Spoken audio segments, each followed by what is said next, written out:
Hola, buenos días. Soy Sebastián Díaz Herrera, alumno de Ingeniería Mecánica y Eléctrica en la UAP, la Benemérita Universidad Autónoma de Puebla, y junto con mis tres compañeros realizamos una investigación. Mis compañeros son Marco Antonio Cruz Gómez, José Alfredo Mejía Pérez y Juan Luis Castillo Pensado. Nuestra investigación radica en la limpieza remota con blasteo de hielo seco como técnica de mantenimiento de álabes de turbinas en parques eólicos. Para comenzar, me gustaría explicarles lo que es el blasteo. Esta palabra es un extranjerismo que se refiere a un proceso físico que consta en la proyección de partículas sobre un objeto para quitarle contaminantes o algún tipo de defecto. Ahora sí comenzaremos. Para empezar, vamos a ver el índice. Hice un índice de la investigación y de la presentación para que podamos dividir bien los temas. Empezaremos con una introducción en donde primero les hablaré sobre el abstract. El abstract es una parte importante de la investigación ya que es un resumen muy pequeño de lo que se va a tratar, así como la introducción. Las dos las metí en la introducción, ya que básicamente nos dan un parteaguas a lo que va a ser toda la investigación. Luego en la metodología, aquí vamos a platicar sobre cómo fue que hicimos la investigación y qué formas llevamos para poder tener las conclusiones que tuvimos. En los resultados, como podrán ver, es la parte más extensa de toda la presentación y también lo fue de la investigación.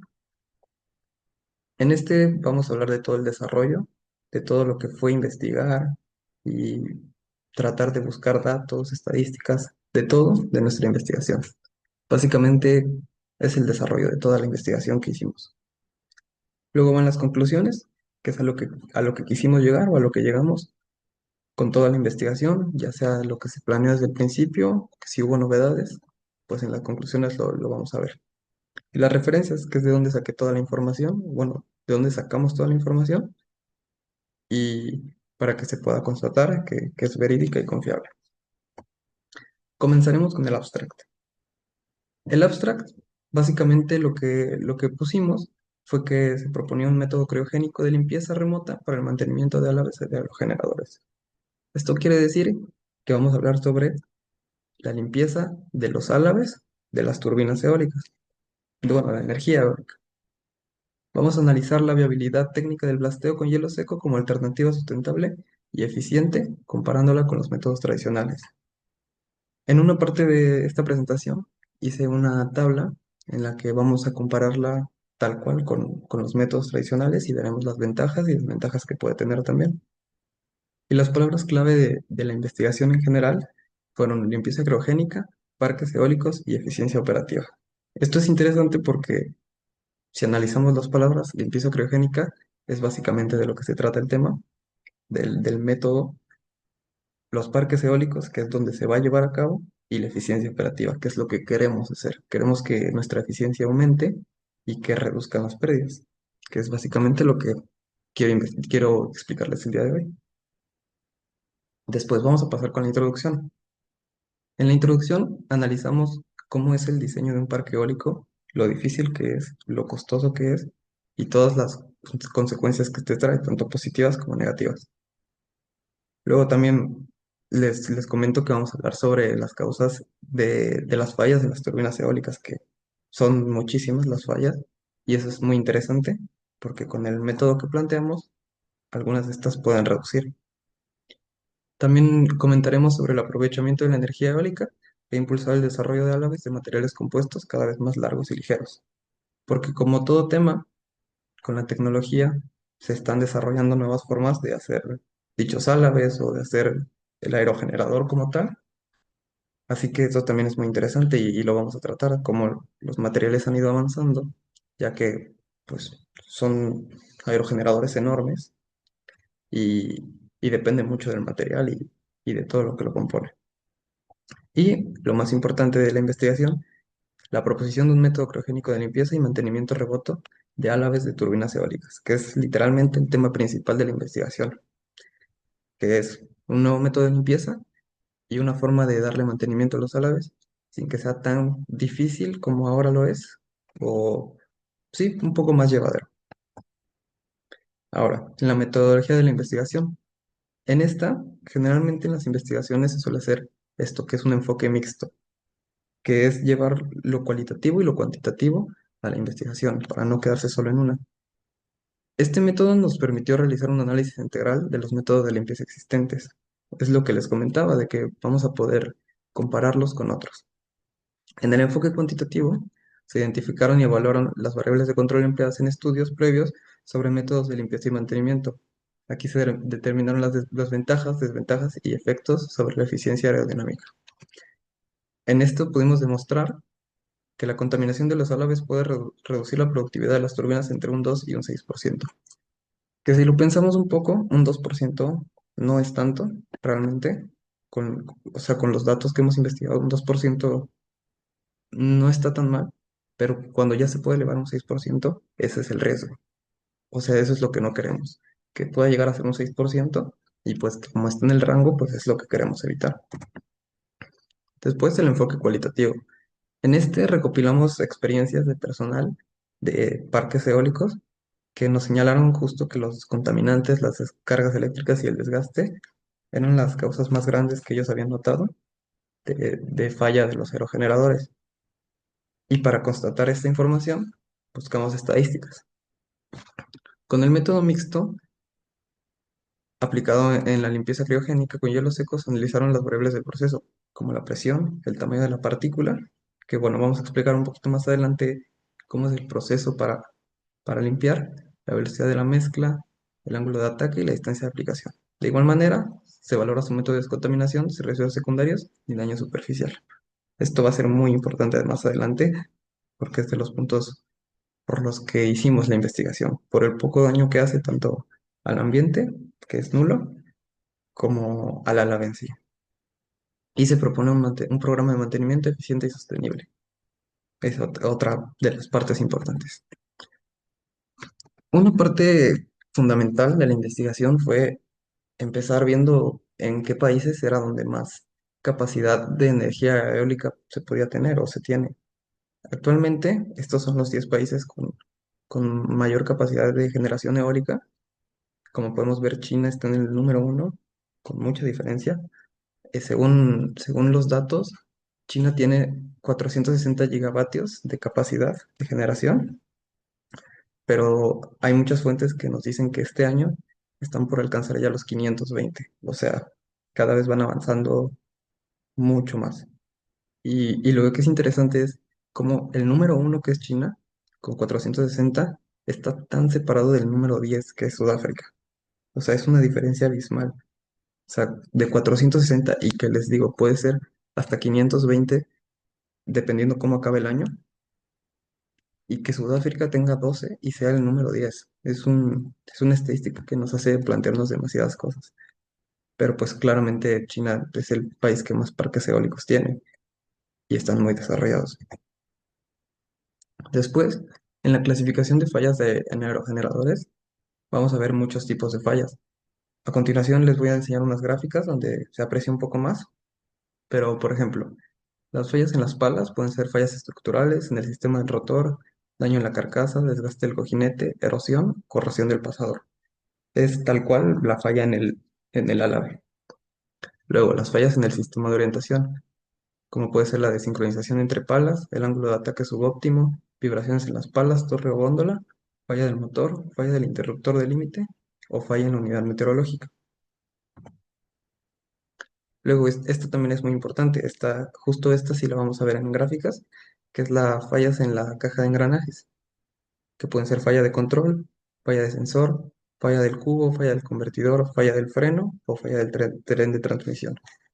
Estas fallas no suelen ser tanto mecánicas, suelen ser como más del control industrial, como el control de procesos, como puede ser un tema más eléctrico o electrónico o de mecanismos, pero este es interesante porque conlleva un gran gasto para repararlo, así como también las fallas en el generador, como pueden ser la fuga de medios, la desviación de parámetros, la simetría, la vibración anormal, la deficiencia estructural o la falla en el cableado. También la falla en el cableado es la que no se suele dar tanto porque se supone que el personal está capacitado y este es un error completamente humano. Otras fallas son en otros sistemas, como puede ser lubricación, engranajes, rodamientos, que es el desgaste abrasivo, la picadura en el rodamiento, filtro normal, suciedad, defectos en la superficie del diente o el sobrecalentamiento.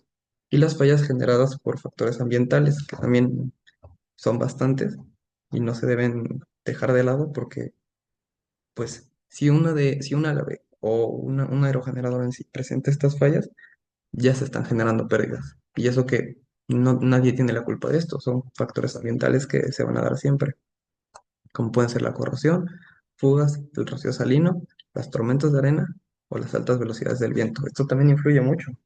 Eh, no podemos controlar la velocidad del viento siempre, así que pues se tienen diferentes magnitudes.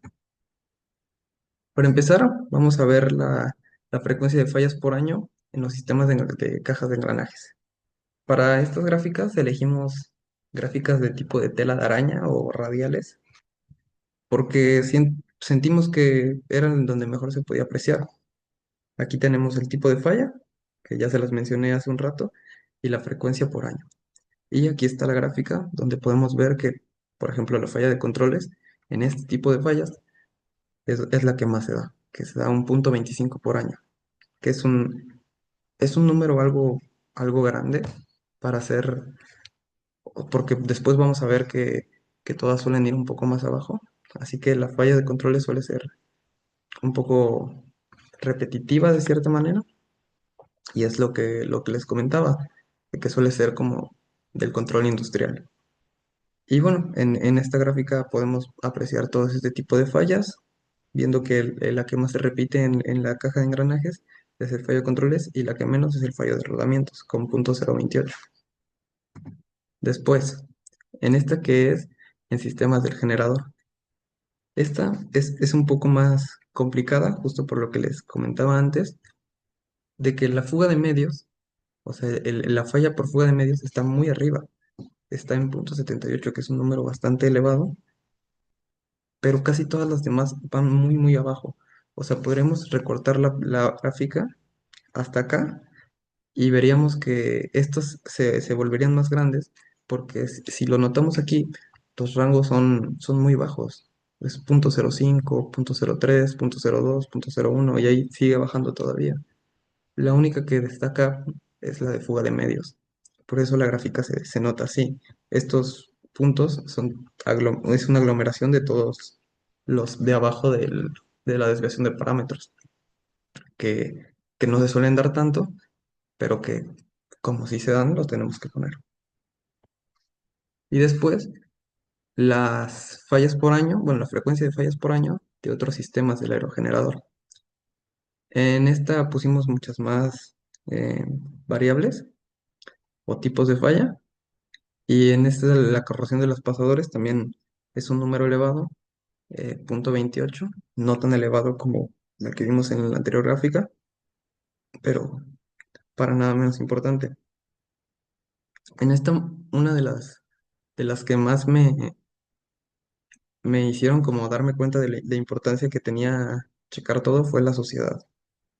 1,04 en suciedad, podemos notar que es una frecuencia relativamente pues grande para algo que no, o sea, que no se puede controlar, pero que es lo mínimo que se tendría que controlar. Pero, o sea, es bastante complicado. Así como la presión excesiva, que sí es controlable, el deterioro de los dientes de engranajes, que también se puede controlar, el exceso de temperatura, de alguna manera también lo podemos controlar, pero este fue más complicado porque hay factores que no dependen tanto de un humano o sí, del trabajador que esté en cuestión. Pero también está interesante cómo se juntan aquí todos los puntos, ya que muchos están en punto cero, ya un número más, como 0,06, 0,04, 0,02, 0,19, 0,18. Y la que más destaca es la corrosión de los pasadores, que sí está bastante más arriba, junto con el desgaste abrasivo, que lo podemos ver por aquí. Ahora les hablaré sobre los materiales y fabricación de palas de aerogeneradores. Uno de los requisitos más básicos es la baja densidad, la alta resistencia, la estabilidad, la elasticidad y la rigidez, porque tengamos en cuenta que son a la vez enormes, que tienen que estar girando Y pues justo es muy importante el material del que estén hechos, no se pueden romper, tenemos que tener un seguro de que van a estar funcionando y de todas estas características que deben de cumplir. Los materiales suelen ser refuerzos de fibra de vidrio o de carbono, resinas termoplásticas y uniones adhesivas. Estos materiales son los que casi siempre se utilizan y su proceso de fabricación radica en el moldeo por transferencia de resina asistido por vacío y la infusión de resina. La no linealidad geométrica puede generar grietas y pandeo local. Por eso es muy importante que los álabes tengan una forma casi que uniforme. Luego, el mantenimiento de palas en aerogeneradores garantiza eficiencia, seguridad y durabilidad, así como se pueden detectar grietas, erosión y daños por rayos. Esto quiere decir que, pues justo en un mercado que es tan caro como es la energía eólica, que todos sabemos que es carísimo, pero a la larga es rentable, tenemos que estarle dando mantenimiento muy seguido, muy frecuentemente. Y justo el mantenimiento nos ayuda a detectar errores y a poder realizar o resolverlos más rápido. Se suelen realizar inspecciones con sistemas SCADA, con los que se detectan vibraciones, grietas y desprendimientos. Y también se utilizan cámaras, infrarrojos y lidar para la detección de grietas, erosión, humedad y delaminación. Existen muchos métodos de limpieza, como pueden ser el manual, con drones, láser o revestimientos hidrofóbicos. Justo del que vamos a hablar hoy tiene que ver con un dron, pero no de la manera habitual, ya que la manera habitual suele ser un chequeo nada más o un dron que echa agua o algún químico. Pero hoy vamos a hablar de otro. Una de las propuestas o de lo que se habló en la investigación fue de la inspección de palas de aerogeneradores con drones y con inteligencia artificial. Este, este punto lo que quiere decir es que se le ponen patrones de vuelo a los drones y la captura de datos se consta en seguir rutas de vuelo preprogramadas alrededor de cada pala, utilizando GPS y sensores de evitación de obstáculos. Esto quiere decir que el dron reconozca dónde está y que puede estar evitando los álabes o el rotor, lo que sea del aerogenerador y que no tenga ningún problema de que pueda chocar o recibir algún tipo de daño. Y justo con la inteligencia artificial esto se puede lograr. La adaptación de la ruta en tiempo real y el uso de sensores proporcionan datos continuos a los modelos de inteligencia artificial, permitiendo la detección y evasión instantánea de obstáculos. Los drones ajustan sus trayectorias en respuesta a cambios climáticos, objetos en movimiento o zonas prohibidas inesperadas. La ventaja que te da la inteligencia artificial es que básicamente es como si se estuviera manejando solo, tal cual, como si tuviera un operador, pero que lo hace muy bien. Eh, Esto facilita todo, ya que no tienes que tener una persona tal cual ahí y puedes confiar en el sistema de inteligencia artificial, además de que es una detección instantánea de obstáculos, ya que se rige por sensores. Y las secuencias de vuelo óptimas reducen los tiempos de inspección y los costos laborales. Es lo que les comentaba. Probablemente se tenga que invertir ahora en mantenimiento de drones o chequeo de los drones, como revisarlos, la calidad, pero ya no en alguien que tenga que manejar el dron, así como tal. Eso es la parte importante. Y los tiempos de inspección reducen, ya que pues el dron te lo marca solo. Luego, los algoritmos de inteligencia artificial están programados para reconocer y categorizar patrones en imágenes térmicas, detectar delaminaciones, ingreso de humedad y fallas tribológicas, eliminar la necesidad de revisar miles de imágenes, reduciendo errores humanos y fatiga, y priorizar reparaciones según riesgo y urgencia. Estas son las ventajas que nos puede dar la inteligencia artificial en en este trabajo de inspección. Y pues es muy importante porque si lo podemos ver todo en imágenes térmicas, se vuelve mucho más fácil por lo que le decía antes del exceso de temperatura o cualquier cosa de ese estilo, así como la revisión de miles de imágenes, ya que pasó el dron por ahí y que se le quede guardado y que él ya tenga un registro de todo eso, lo hace mucho más sencillo. No, además que te puedes evitar los errores que puede tener un humano por cansancio o por cualquier razón, que es totalmente normal. Y con la inteligencia artificial se priorizan las reparaciones según el riesgo y la urgencia que tienen. Esto también es muy importante, que eso es lo más humano. O sea, la ventaja que te podría dar un humano es esto, que él sabe cuál es lo que representa más riesgo. Pero ahora con la inteligencia artificial también se puede hacer. Pero también tenemos que decir que hay algunas desventajas de la inteligencia artificial y el machine learning, que es como lo que les comentaba antes del reconocimiento del campo y que puede aprender como las rutas y todo eso. Ese es el machine learning. Y los desafíos que se enfrentan son los falsos positivos, el aseguramiento de la captura de datos. Ese es un fallo del que está trabajando todas las inteligencias artificiales. La actualización continua, que sí, o sea, a cada rato tienes que estar dando la actualización porque es un software enorme.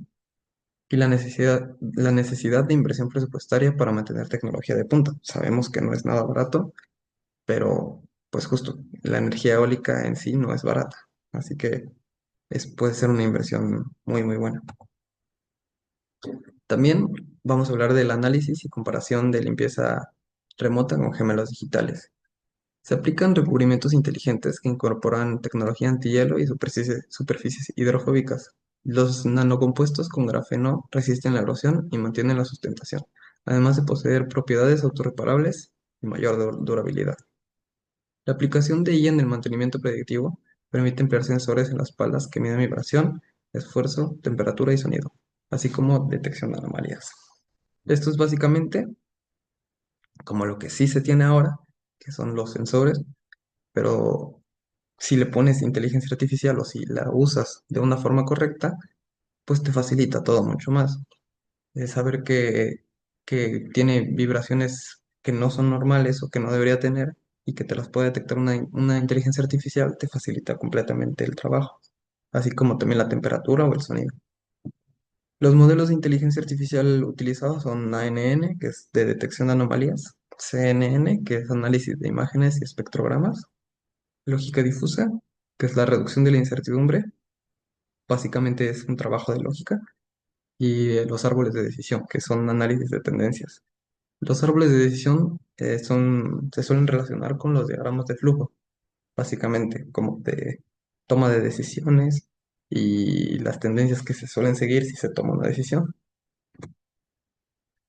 Luego, ya del tema como tal, la propuesta de limpieza criogénica de palas mediante el método de blasteo con hielo seco. La limpieza criogénica con hielo seco es un método de limpieza industrial que ofrece una alternativa potente y ecológica frente a técnicas tradicionales como el láser, la arena, el bicarbonato u otros abrasivos. Es un método de limpieza en el que tienes que hacer una inversión más grande, pero tienes tus ventajas, como que justo no estás siendo abrasivo, no tienes ningún tipo de medio abrasivo. Este sistema utiliza pellets de CO2 sólido a -70 grados. Los pellets son unas cápsulas muy chiquitas, que justo aquí abajo podemos ver que son de 0,3 a 3 milímetros, que al impactar la superficie y sufrir cambios de presión subliman, eliminando contaminantes sin dañar el sustrato ni dejar residuos secundarios. No queda ningún tipo de residuo y no dañan para nada el álave en este caso. Nos garantiza un rendimiento de limpieza específico. La velocidad de las partículas va de 50 a 150 metros sobre segundo, ese es su rango, y tiene una eficiencia de hasta 91.1% a 4 bares. El suministro puede provenir de aire de planta o compresores, con boquillas personalizables según el flujo de aire y hielo. Eso también es muy importante, ya que no siempre se va a utilizar la misma boquilla. Es dependiendo de la superficie o el ángulo o la profundidad que queramos. Y eso también se puede cambiar. Es la gran ventaja que también te puede dar la limpieza criogénica. El principio de funcionamiento de la limpieza criogénica se basa en tres efectos principales, que son el enfriamiento térmico, que es decir, que se pueda llegar a una temperatura de -70 grados centígrados, el impacto cinético de las partículas, que es básicamente que tengan una velocidad muy alta. Más adelante también en un diagrama se especificará esta parte, y la sublimación rápida del dióxido de carbono. El procedimiento básicamente es la compresión y secado del aire, o sea, entra el aire y entra un compresor. Se mezcla con los pellets de hielo secos, que les digo que son las cápsulas chiquitas, de 0,3 a 3 milímetros. Se acelera el flujo en la boquilla y después ya va el impacto, que es la fractura del contaminante y la sublimación. Se elimina el residuo con el flujo de gas y listo. Ese es el proceso básicamente. Es sencillo de alguna manera, pero también es muy interesante y muy bueno, tanto para el ambiente como para tus materiales o tus álabes. La presión máxima puede ser de 16 bares y el flujo máximo de 200 kilogramos por hora. Las características del sistema es que cuenta con una tolva aislada que nos permite mantener la temperatura del hielo seco, una alimentación continua mediante agitación y flujo controlado. Tiene una interfaz inteligente que nos ayuda a monitorear el proceso en tiempo real. La limpieza in situ, que es sin desmontar piezas ni usar agua o químicos. Básicamente la limpieza in situ hace referencia al... Eso es un concepto en inglés que traducido quedó así como in situ, que básicamente es un sistema en el que hay tanques, tuberías, donde se hace un ciclo de agua que lo mantiene limpio o que hace que se limpie prácticamente solo, sin necesidad de desmontarlo o quitarle piezas a la máquina. Esto lo hace mucho más sencillo. No genera residuos ni efluentes contaminantes, que esta es una parte muy importante de este congreso, que es el desarrollo sin afectar al ambiente o afectando lo menos posible o ayudándolo de alguna manera, la reducción de tiempos muertos y costos de mantenimiento, como ya dijimos, pero lo que sí, la inversión inicial puede variar desde los 15,000 hasta los $50,000. Obviamente, si hay un mercado de esto es porque se genera una rentabilidad a largo plazo, pero no es una inversión baja, pero creemos que es bastante útil. Ahora sí, la comparación con otros métodos de la que les hablaba al principio de las diapositivas. Aquí tenemos diferentes criterios y también los criterios y lo comparamos los métodos tradicionales con el método criogénico. Les voy a dar algunos ejemplos para no leerles todos. Por ejemplo, el tipo de contacto con los métodos tradicionales, como son el agua, los químicos o abrasivos, suele ser directo y abrasivo y puede dañar la superficie. Generalmente es así. A la larga, cuando estás limpiando mucho algo con agua, va a generar algún tipo de daño. Por algo las tormentas o cualquier efecto ambiental genera daños en los álabes. Mientras que el método criogénico, como ya les contamos, no es destructivo y no tiene como tal un contacto físico. El efecto sobre la pala. Los métodos tradicionales erosionan recubrimientos y bordes de ataque. El método criogénico preserva el recubrimiento y el perfil aerodinámico. Luego, vamos a decirles de la fatiga estructural. En los métodos tradicionales se incrementa la carga y el desgaste en el tren motriz, que es una de las partes que más fallas tiene, y en el método criogénico se minimiza la fatiga y se prolonga la vida útil de la pala.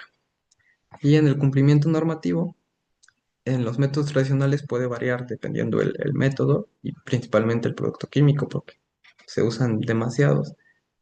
Y el método criogénico cumple con las normas ASTM D5608, E2721, ISO 17873 y la ISO 16647. Ahora les explicaré una de las figuras.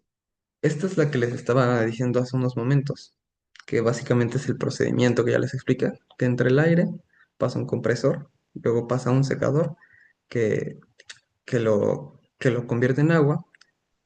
Después se pasa al mezclador, donde ya se vuelve el hielo seco, o sea, se mezcla, perdón, con el hielo seco, y a una gran velocidad se hace la mezcla y ya por fin sale por la boquilla. Y aquí la línea punteada es como si ya estuviera saliendo el, el hielo seco. Después en este podemos ver una turbina, un aerogenerador, mejor dicho, desde abajo, la perspectiva, donde podemos ver la torre, la caja de engranajes, las álabes del rotor y el dron. Este sería el dron con el que se limpia con el hielo seco y esta es una imagen donde lo representamos de alguna manera. A continuación les muestro otra, esta misma. En esta podemos ver el dron, en este nozzle es la boquilla, y aquí estamos haciendo la representación del hielo seco. Aquí está.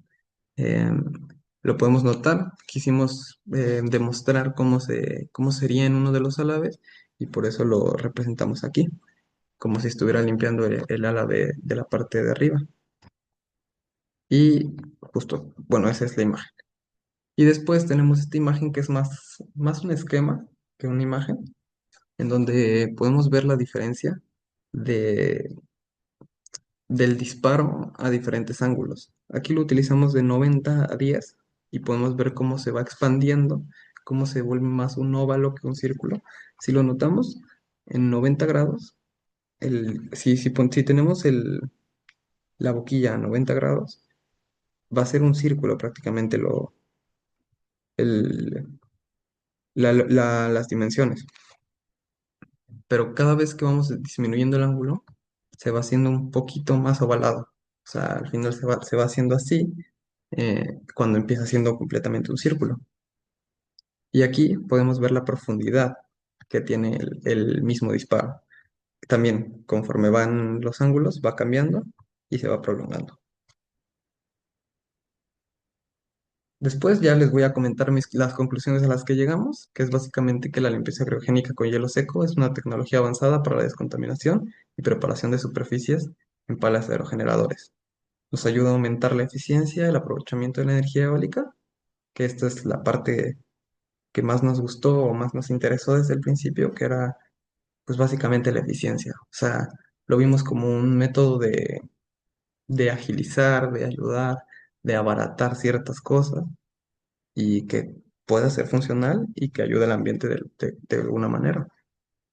Con la integración de gemelos digitales y sistemas autónomos, la limpieza criogénica se posiciona como la metodología más prometedora del mercado. Ya está siendo una realidad y para el futuro, pues, se avecinan buenas cosas para este método, tanto para lo de los gemelos digitales como por la limpieza con hielo seco y también para la inspección de los campos o parques eólicos con drones implementados con IA y con Machine Learning. Luego voy a agradecerle, me gustaría agradecerle a la Benemérita Universidad Autónoma de Puebla que me facilitó de alguna manera la investigación, los libros, varias de las fuentes. Tuve bastante ayuda de parte de la universidad. Al grupo de Tribología y Transporte UAP por su apoyo en el análisis y desarrollo del trabajo, y al Cuerpo Académico 189 de Prevención de Desastres, Desarrollo Sostenible y Tribología de la UAP. Y también al grupo del CIERMI por la oportunidad, por el apoyo, por el, brindarme los formatos, todo lo que necesitaba, las correcciones y todo. También quiero agradecerles que también parte de esta investigación y de esta exposición es por ustedes y estoy totalmente agradecido. Y después las referencias, que es de donde saqué toda mi información, bueno, de donde la sacamos todos, o sea, esta es información, estas son las referencias de todos los que investigamos, las juntamos y las dividimos por las que fueron de antecedentes, lo básico y los soportes, como decía en la investigación. Asimismo, las dejamos aquí para que ustedes puedan constatarlas. Aquí están las primeras, que son las de antecedentes y las de básico. Las de básico son las que más tienen, como podrán ver. Son todas. Están ordenadas por orden alfabético. Y al final tenemos las de soporte, que son estas. Y eso sería todo. Les agradezco mucho la atención y esperando que tengan un buen día.